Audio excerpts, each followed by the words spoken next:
welcome back to my channel, or if you're new here, hi, my name is Nicole and I am a part-time reseller on Poshmark.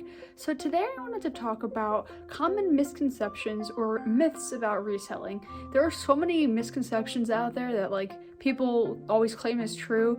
One of the biggest ones is oh, well, anyone can be a reseller, and I just wanted to kind of get the word across that some of these things are just not true at all. And while reselling can get a really bad rep, it's actually a really good thing and it really helps the environment. And actually in my last video I made last week, I'll link it up here if you haven't seen that, I talk about why it's so important for resellers and to shop secondhand, and it's just truly incredible what actually being a reseller means and how it's really helping the planet. So if you haven't seen that, go ahead and watch that. But let's talk about today different misconceptions. There are a lot out there, and let's just kind of clear the air. And yeah, let's go right into the video.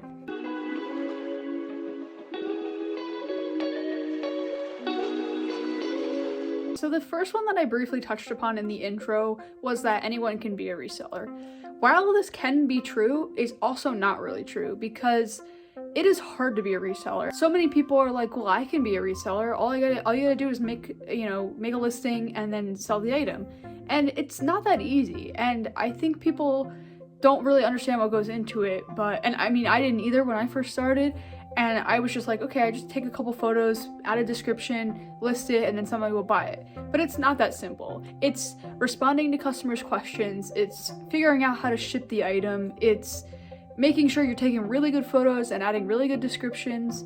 It's dealing with a customer that may be more difficult, asking a lot of questions, or whatever, making it really difficult for you. Or it's packaging the item and actually figuring out how to ship it out and take it to the post office. There's so many things that go into it. And then it's also keeping up the business of doing this multiple times with multiple items, let alone thousands of items, which some resellers have.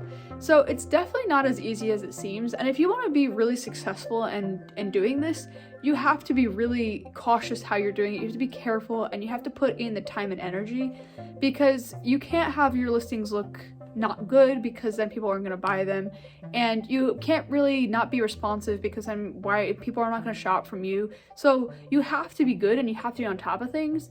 And so a lot of the times, when I used to go pick up donations from people, some of the people on Nextdoor, when I would make a post saying I was looking for donations, some people would be like, I'm not gonna let you take my clothes when you can just sell them, you can make money off my clothes.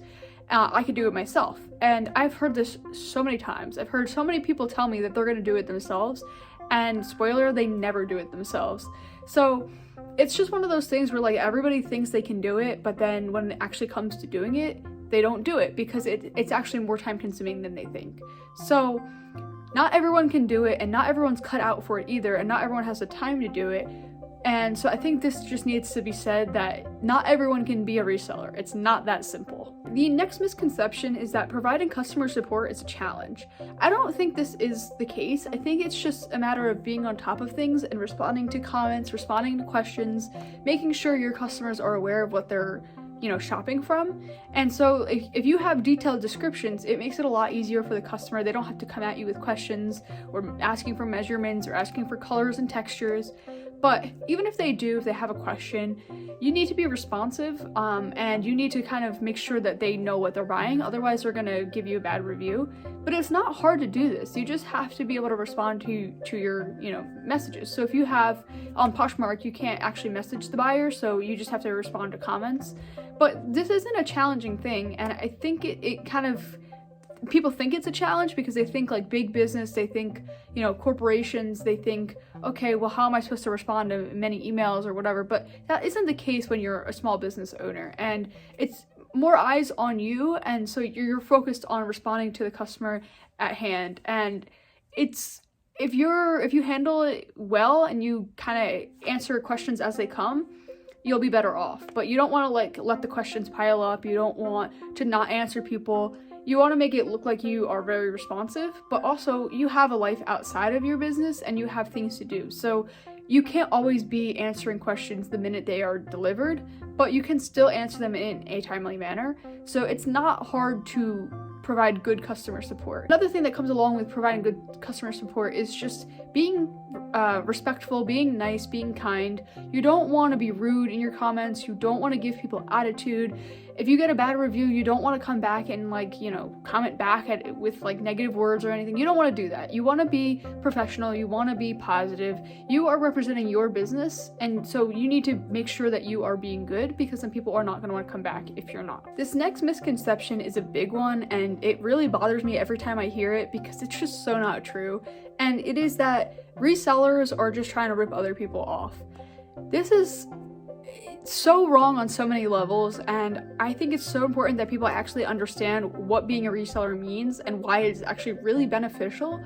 And so people think oh, we're just trying to rip people off and make them pay more for items, or oh, we're just trying to buy things cheap so then we can sell them higher, or oh, we're just trying to steal from the poor, or all these different things. And it's just flat out wrong. Resellers are trying to help the earth and the community by supporting a secondhand business for people to buy in.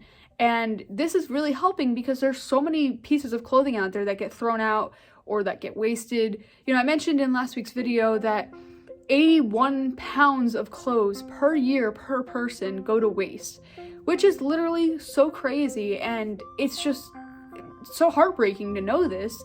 So it's one of those things where we just need to realize that we're not trying to rip people off. We're not trying to, steal from the poor. We're just trying to make it another way so people can buy things at a cheaper price and also help the planet by buying secondhand. So when people say, oh, you're just trying to rip people off, that is not the case. Sometimes we need to charge a higher price because we have to also remember that we're building a business here. So to keep our business up, we need to also be able to make a profit. But it's not necessarily just all negatives. It's not just we're in this for ourselves. We're in this to help the planet as well. And so when people tell me I'm just trying to rip somebody off or something, it bothers me because that is not what I'm trying to do in the slightest. I think it's important to get this notion out of our heads because it's not true, and we are trying to help others by giving them good deals, and we are also trying to help our businesses grow, and we are also trying to help the planet. I think that in itself it says enough. The next misconception actually took me a long time to figure out, and that is that you need a lot of inventory to get started. You don't need a lot of inventory to get started. You can get started with a few pieces. This is actually how I got started a few years ago. So when I first started my reselling business, I was just reselling things to get rid of them because I wanted a better way to get rid of them, and I also wanted a way to be able to make some money as a little side hustle. And so for a while, I was just getting rid of things when they didn't fit me anymore, or, if I didn't like a piece on me anymore, whatever the case may be. But I only had a couple pieces at once. And so I would just kind of list something, it would sell, I would list something else. I only had a couple pieces on hand. And I think this was fine to get started. And I think it's okay to do that in the beginning, but I think as you grow and as you establish yourself, having more pieces will help you make more sales quicker. And if you want to turn it from a side hustle into a small business or into a job that is full-time, you need to kind of add more pieces. But to get started, you don't need hundreds of pieces, and actually that's going to make it really overwhelming for someone that is just starting out because they don't know how to manage all of that. They don't have a system established, they don't have a space established to put it all. So having a few pieces to get started is fine, but then as you grow you can add to it and make your collection bigger, and then the more you have, the more people are going to be able to buy from you because there's more options for them to shop from. The next misconception or myth is that you need a lot of money to get started. This is also not true at all, because when I started my reselling business, I didn't have any money allotted to the business, and so I was just kind of using boxes in the basement that were recycled from other purchases. I was using tape that I had in my house and scissors that I had in my house, or tissue paper that I had gotten from gifts prior. I was not buying stuff to use for my business.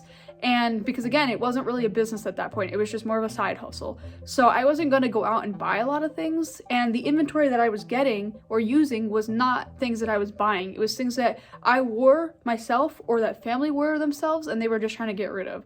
So you don't need to invest a lot in the beginning, and you don't need money to get started, but you do eventually need to be able to buy certain things because you can't live off of recycled boxes for so long because you're gonna run out, or you need to maybe get your own shipping tape or stuff like that. But you can make do with what you have to begin and to get started.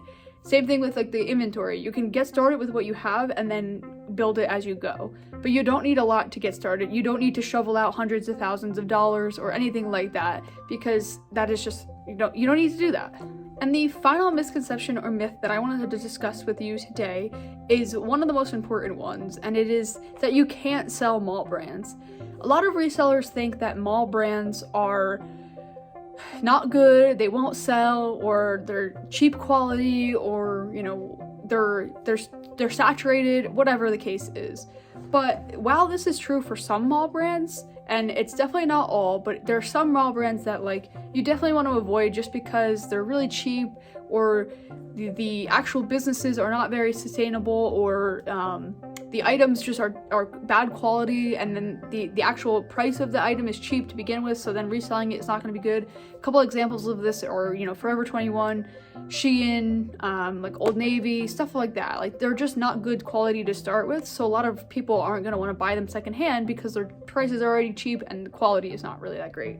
But you can sell other mall brands, and actually a couple mall brands are actually my top selling brands in my entire closet of like over 800 sales. So like American Eagle, Express, like those are my top 2 reselling brands in my entire closet. And they are mall brands, but they resell well. And so it's just a matter of finding what brands sell well. Some are not, but some will. And so you can sell mall brands, and even if you have pieces that you're donated from like Forever 21 or Old Navy or any of these places, you can sell it, but you might not expect to get a lot back, or you might not want to pick it up at a Goodwill or a thrift store because you probably don't want to pay for it, because then your profits are going to be less. But you can definitely sell mall brands, and you can definitely sell brands that are oversaturated or are not as good quality. You just got to be careful, and you need to know what you're doing when it comes to those brands. But saying that you can't sell mall brands at all is just a big myth, and it is just not true at all. So I hope this helped clear up some of the common misconceptions or myths out there about reselling. There are so many more that I can touch upon, and maybe I'll make another video, in a couple months down the line if people like, this one. So if you liked this video, please feel free to subscribe for more. I do reselling content every week. If you're interested in any reselling videos, I will link here to last week's video, which is why you should buy secondhand, as I touched upon in this video briefly, but in case you missed some of those details, you should watch this video. And if you want to click right here, you could see the Poshmark algorithm and how it is, working, and what you can do to be on the right side of the algorithm, and yeah, all these things, and how to make more sales, because we all want to make more sales. So if you are interested in any of those, watch those videos, and until then, I will see you next time.